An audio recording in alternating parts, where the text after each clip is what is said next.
하나님 말씀 누가복음 22장 1절에서 23절까지 말씀 교독하겠습니다. 누가복음 22장 1절에서 23절까지 말씀 교독합니다. 신약 성경 134쪽 누가복음 22장 1절에서 23절입니다. 오늘은 3월 29일 수요일 저녁입니다. 3월 29일 본문 누가복음 22장 1절에서 23절까지 말씀 교독하겠습니다. 유월절이라는 무교절이 다가오매 대제사장들과 서기관들이 예수를 무슨 방도로 죽일까 궁리하니 이는 그들이 백성을 두려워함이더라. 열둘 중에 하나인 가룟신이라 부르는 유다에게 사탄이 들어가니 이에 유다가 대제사장들과 성전 경비 대장들에게 가서 예수를 넘겨줄 방도를 의논하며 그들이 기뻐하며 돈을 주기로 언약하는지라. 유다가 허락하고 예수를 무리가 없을 때에 넘겨줄 기회를 찾더라. 유월절 양을 잡을 무교절 날이 이른지라.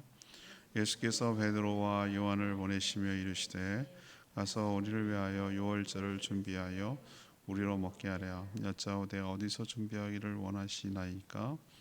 이르시되 보라, 너희가 성내로 들어가면 물 한 동이를 가지고 가는 사람을 만나리니 그가 들어가는 집으로 따라 들어가서 그 집 주인에게 이르되 선생님이 네게 하는 말씀이 내가 내 제자들과 함께 유월절을 먹을 객실이 어디 있느냐 하시더라 하라.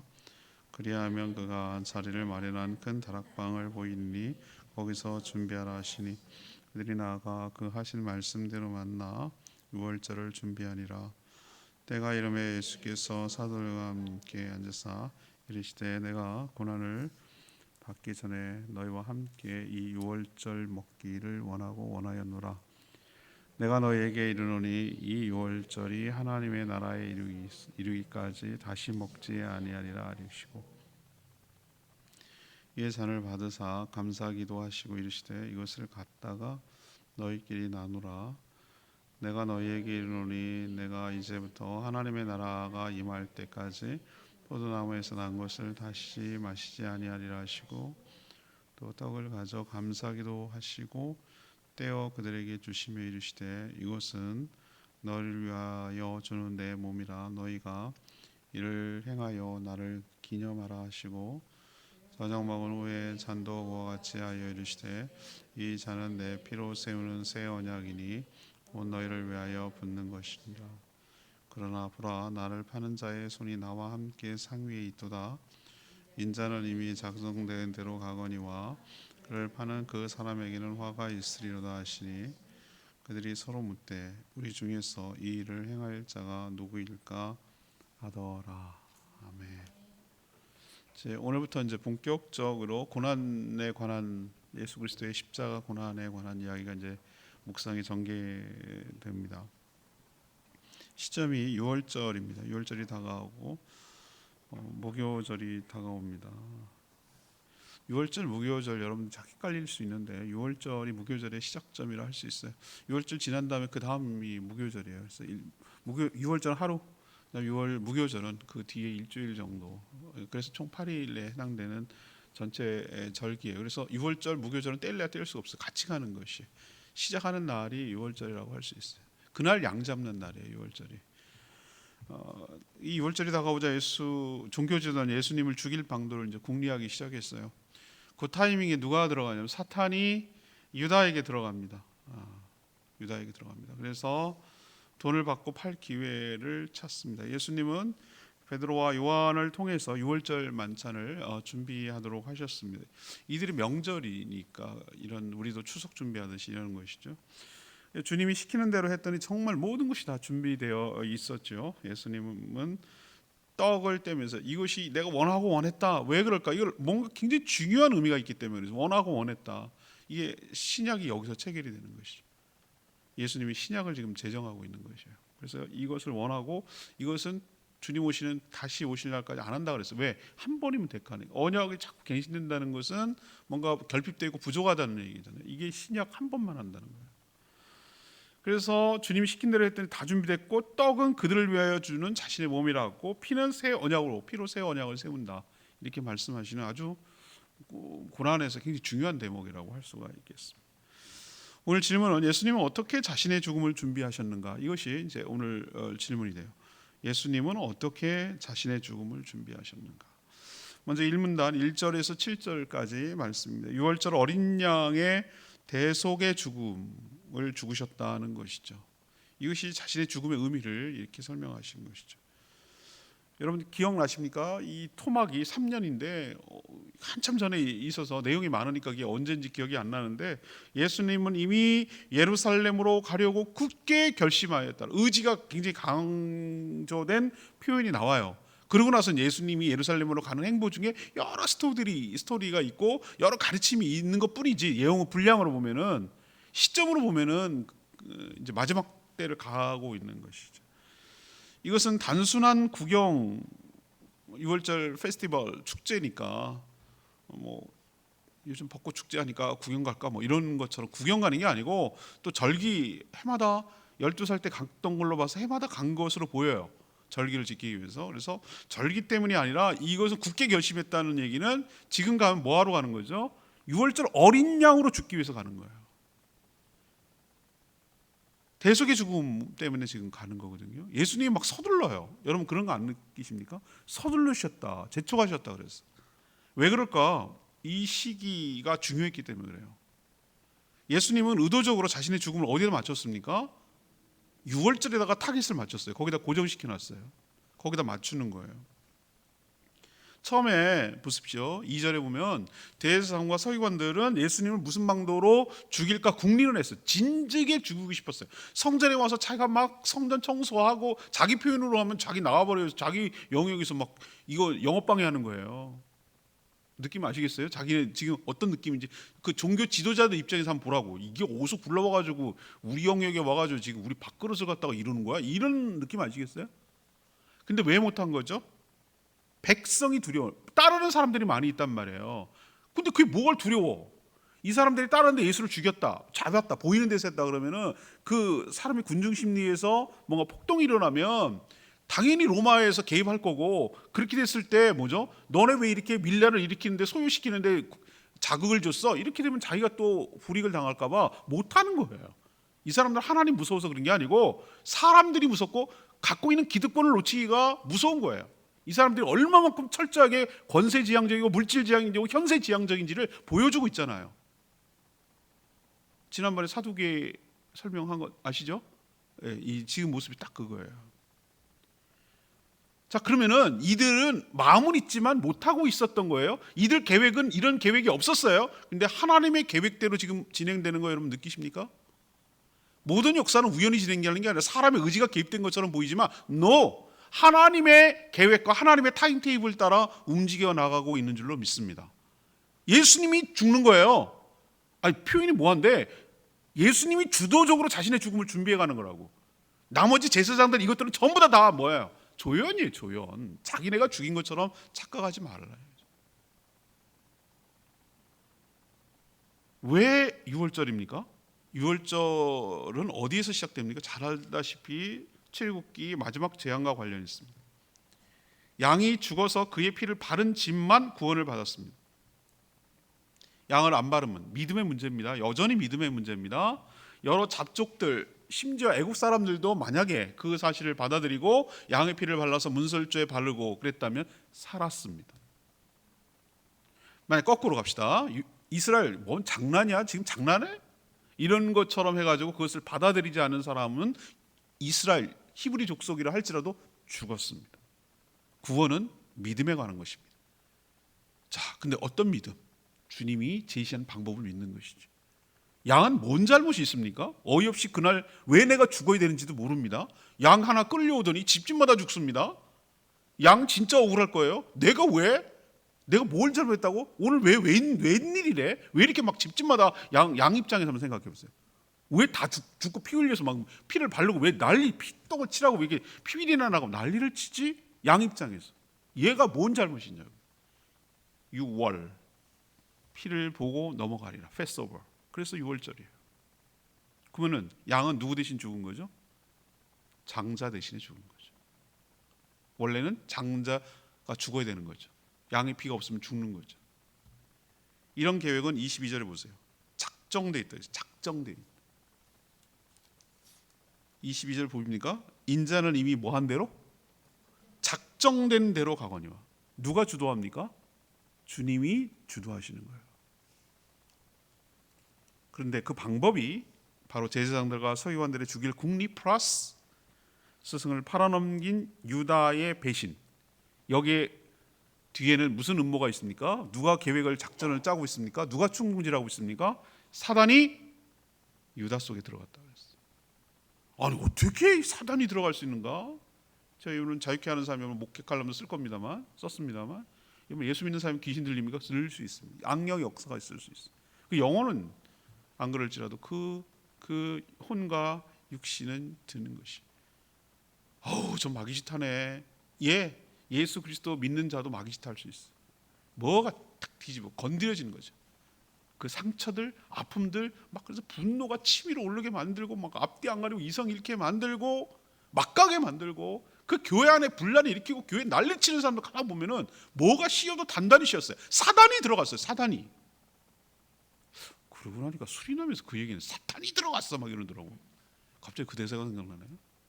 사탄이 들어갔어요. 그러지 않고서는 이렇게 할 수가 없어요. 이성적으로 할 수가 없다고. 완전히 뭐가 씌어도 씌인 거예요. 단지 그 유다가 가룟 유다가 은 30이 아쉬워갖고 그랬을 거 아니에요. 뭐가 씌었어요. 뭐가 씌이기 뭐 악령이 씌었지. 귀신이 사단이 들어간 거예요. 사람이 이런 식으로 어디 틈탑니까? 실망감, 분노, 배신감, 우울감 여러 가지 그런 감정을 노출시키고 빈틈을 보일 때 그때 사단이 침투해서 들어가는 거예요. 누구도 이렇게 사단의 하수인이 돼가지고 사단의 앞잡이가 돼서 하나님을 대적하고 반역하는 일에 쓰임받을 수 있다라는 사실을 우리는 명심하고 잘 받아들여야 돼요. 자, 모든 게 이해관계가 맞아 떨어졌죠.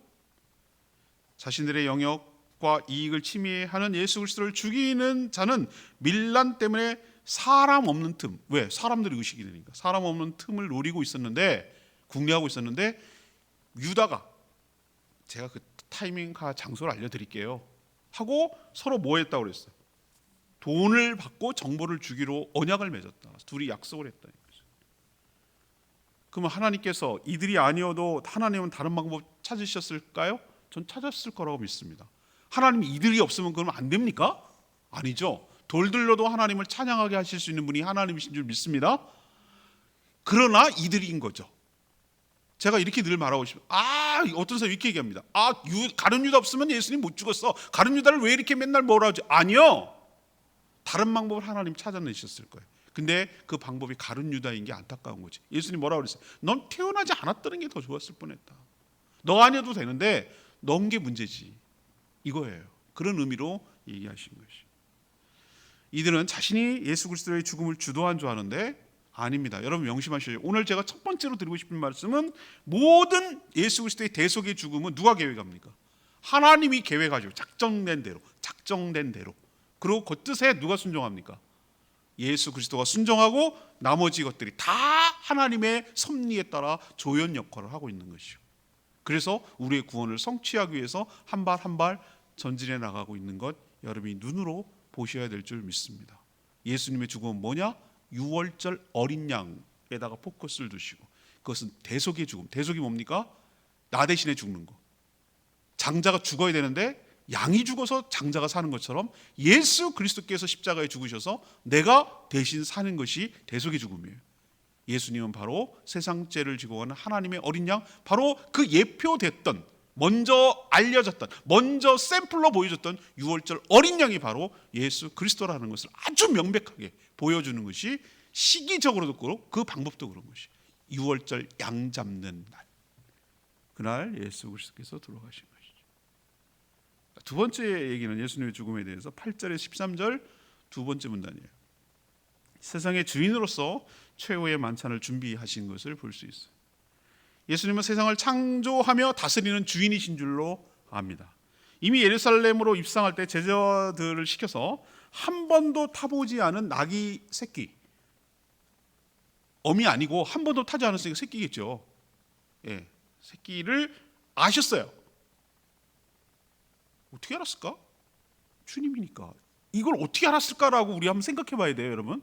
성경을 할 때 어찌 알았을까? 이렇게 생각하면은 당연히 주님이니까 알지. 이렇게 생각하면 아주 해결이 쉬워요.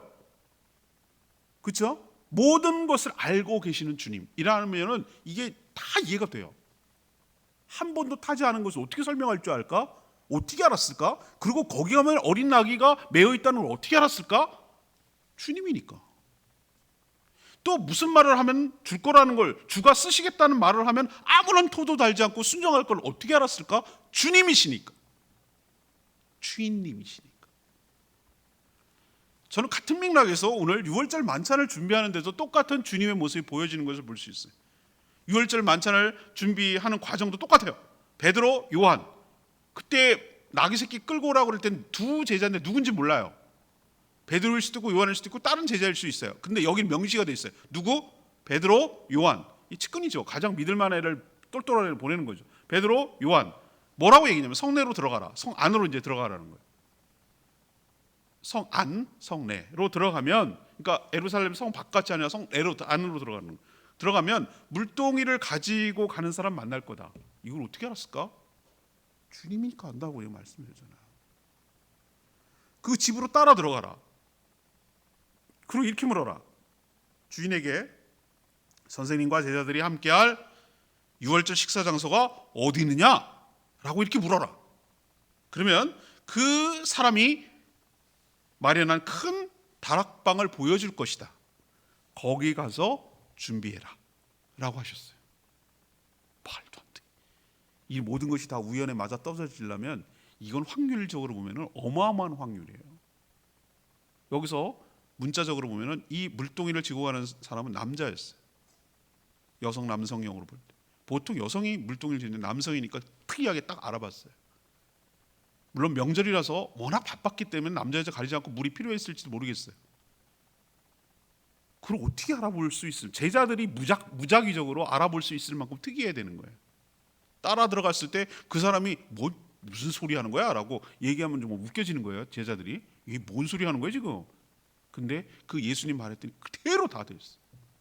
제가 예루살렘 갔더니 다락방이라고 해서 난 조그만 방인 줄 알았어요. 우리 다락방이라는 개념 있잖아요. 우리 다락방 그러면 뭡니까? 왠지 그냥 조그만한 그 위에 무슨 그런 방으로 생각하는데 내가 깜짝 놀랐네. 그거 아닌 것 같아. 내가 보니까 우리가 번역이 잘못됐든지 아니면 다락방이란 개념이 다르든지라고 생각되는데 예루살렘을 갔을 때 방이 다락방이 아니던데요. 엄청 큰 홀이 우리 교회 본당만 하던데요. 그걸 다락방이라고 그러더라고.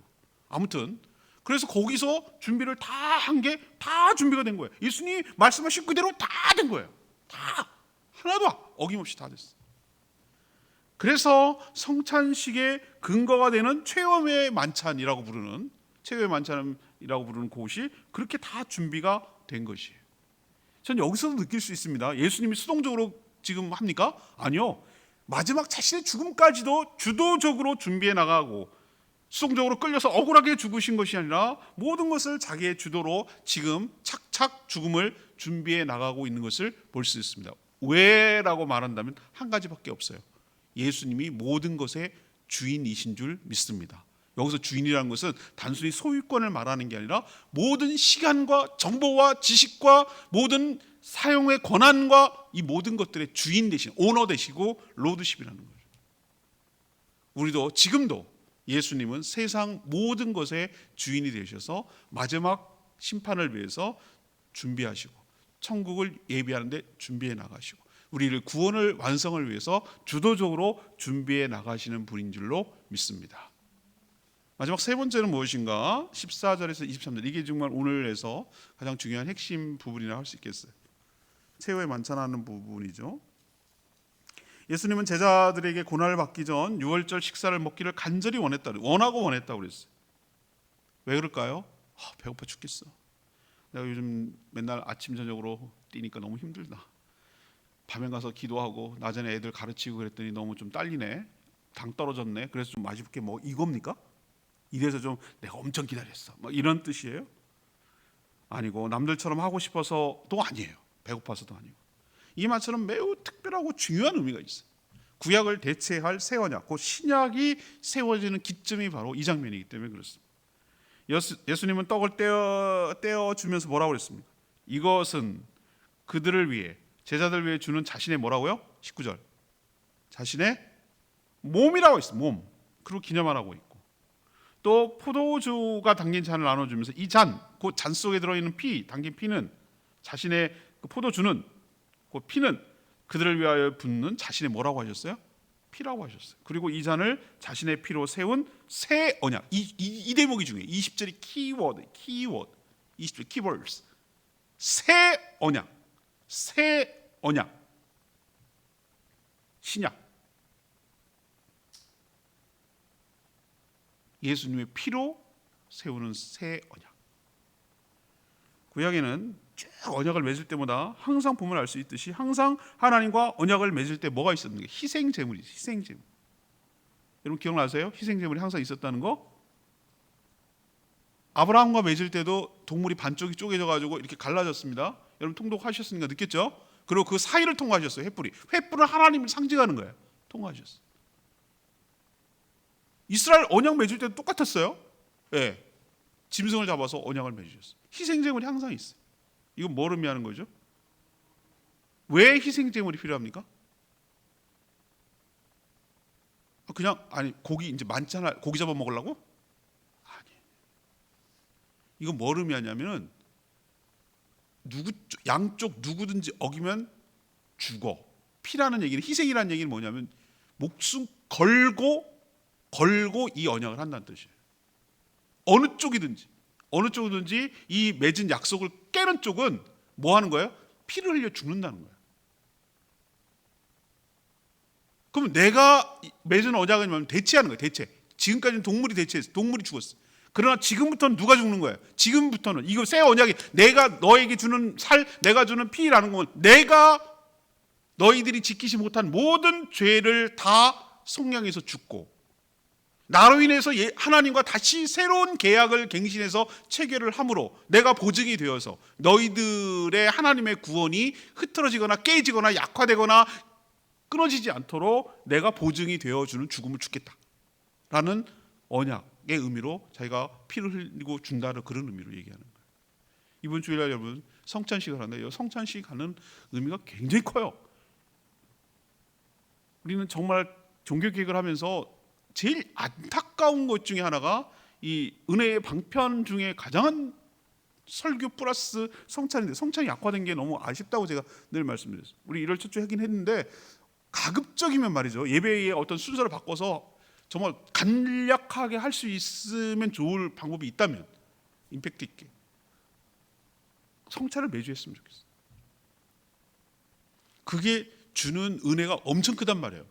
예를 비유하건데, 예를 들면은 핸드폰 배터리를 할 때 저속 충전하냐 고속 충전하냐의 개념이고, 하나로 가느냐 두 가지, 그거 아주 좋은 방법이다. 화구가 한 개냐 두 개냐의 요리를 더블로 할 수 있어요.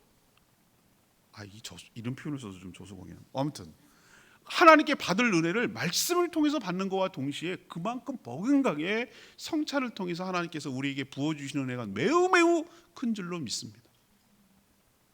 가시적으로 눈에 보이게 우리가 씹을 수 있도록 우리 육체가 이렇게 느낌이 오도록 예수 그리스도 살과 피를 매주 먹고 우리 속으로 들어간다는 얘기는 예수 그리스도께서 내 안에 계시다는 것을 맨날 실증적으로 체험할 수 있고, 브라더, 우리가 한 예수 그리스도의 피와 살을 함께 나눠 먹는 우리가 형제 자매임을 알 수가 있고, 우리의 연약함이 하나님의 주시는 그 예수 그리스도의 피와 살을 통해서 강건해지고 회복되고 더럽고 추악한 모든 것들이 덮여지고 보혈로 덮여지고 연약함이 떠나가는 놀라운 은혜가 우리 가운데 있게 될 줄로 믿습니다. 성찬은 그런 의미가 있는 것이에요. 그냥 왜 이렇게 쓰대, 오늘도 이렇게 술이 취한다 취해, 이런 저속한 의미가 아닌 것이. 그래서 이번 우리 교회는 독특하잖아요. 제가 옛날부터 그 형식화되고 그렇게 한 게 너무너무 싫었다고 그랬잖아요.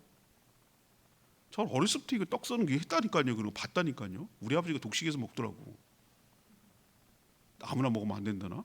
아무나 먹으면 안 돼. 예수 그리스도를 믿는 사람이면 성찬식이 끝나면 그때부터는 성찬의 의미가 아닌 것이지. 또 손도 못 떼게 해요. 그 이상하게 그 미신적이고 샤머니즘적인 걸 좀 버렸으면 좋겠어. 우리가 정말 예배 가운데 들어갔을 때 그런 의미가 있는 것이지, 그 다음에는 빵이에요. 그냥 포도주일 뿐이고. 그러나 중요한 것은, 이 너무 형식화되니까 깍둑썰기, 이거 뭐 감질나게 입에 녹는 건지 안 녹는 건지 이것도 모르겠고, 먹어도 좀 쫀쫀하게 말이야, 한 모금도 아닌 것이, 그게 너무 싫었거든요 저는. 그래가지고 난 목사 되면 안 그래. 그래도 내가 하잖아요. 하고 싶으면 원 클래스를 주고 싶어 나는. 근데 예배 시간 취할까 봐. 포도주 짝퉁이야 이거. 아니 포도주스 짝퉁이라니까요. 포도주라고 그랬지 언제 포도주스라고 그랬어요. 근데 그렇게 먹으면 진짜 취할 사람들 많아서 적당히 타협한 게 그 정도예요. 저는 적당히 타협한 게. 근데 여러분, 제가 이렇게 우스갯소리로 쉽게 얘기했지만 성찬이 주는 의미가 굉장히 크다는 거 여러분 기억하시기를 바라고, 그 은혜에 동참할 수 있도록 세례를 받는 게 얼마나 귀한 것인가, 입교를 하는 것이 얼마나 귀한 것인가, 그리고 내가 이 귀한 일에 내가 동참을 받는 예수 그리스도의 살과 피를 마시고 먹는 것이 얼마나 내가 특권인가, 그리고 이것을 통해서 주시는 하나님의 은혜가 얼마나 큰가, 이런 것들을 오늘 말씀을 통해서 다시 한번 확인하시고 회복되는 역사가 있게 되기를 원합니다. 새 언약에 따라 그를 믿는 자는 죄 사함을 받고 성령을 얻으며 구원을 받게 되는 것이죠. 감사할 것밖에 없습니다. 오늘 레마의 말씀 22절 말씀 아까 했죠. 인자는 이미 작정된 대로 가거니와 그를 파는 그 사람에게는 화가 있으리로다 하시니. 어리석게도 유다가 예수님이 죽는데 아까 얘기했죠. 기회 있으니 고마워해야 되는 거 아니냐라는 이상한 궤변을 늘어놓는 인간들이 가끔 있어요. 하나님께 쓸 수 있는 방법이 그것밖에 없을까? 그 방법밖에 없을까? 하나님이 그렇게 제한적이냐 이 말이에요. 하나님이 쓸 수 있는 카드가. 하나님은 무궁무진하신 분인 줄로 믿습니다. 그렇죠? 하나님이 그거 없어갖고 안 될 뿐이냐고요. 하나님이. 그러나 사탄이 들어간 유다가 팔생을 한 게 안타까운 거죠. 하나님은 그것을 이용하신 것뿐이에요. 예수님의 죽음은 이미 작정되어 있었어요. 하지만 악한 일을 도모하고 시도한 자는 당연히 화가 있는 게 안타까울 뿐이죠. 우리는 늘 깨어 있게 되기를 원합니다. 특별히 마음의 상처, 아픔들, 사단을 내어주는 거짓 맹세들 자유케 하는 삶 할 때 여러분 다시 한번 말씀드릴게요. 여러 가지 것들을 사단에게 내어주면은 사단이 그걸 틈타서 우리에게 역사하는 것이, 나도 모르게 사단의 하수가 돼가지고 유다 같은 역할을 하는 것이, 우리가 늘 예수 그리스도의 보혈을 덮고 예수의 권세로 쫓아내고 정말 몸과 마음과 영혼이 건강한 상태로 계속 유지해야 영육혼, 영과 육과 이 혼 전체가 다 건강해야 사단의 하수인 노릇 안 하고 주님의 뜻에 존귀하게 쓰임 받게 될 줄로 믿습니다. 오늘 세 가지 말씀드렸죠. 질문이 뭐였습니까? 예수님 어떻게 자신의 죽음을 준비하셨는가? 이 대속의 죽음에 대해서 얘기를 하셨는데, 첫 번째는 뭡니까? 6월절 어린 양으로서 대속의 죽음을 준비하시고 죽으셨다라는 것. 두 번째는 세상의 주인으로서 최후의 만찬을 주도하고 준비하시고 새 언약을 세우셨다라는 점. 세 번째는 자신의 몸과 피로 새 언약, 신약을 세우셔서 우리를 구원하셨다는 것. 요거 꼭 기억하시고, 이번 주 한 주, 다음 주 고난 주간 내내 이제 나머지 누가복음 묵상하면서 부활절을 준비하도록 하겠습니다. 오늘 말씀 붙들고 기도하기 전 377장, 찬양집 377장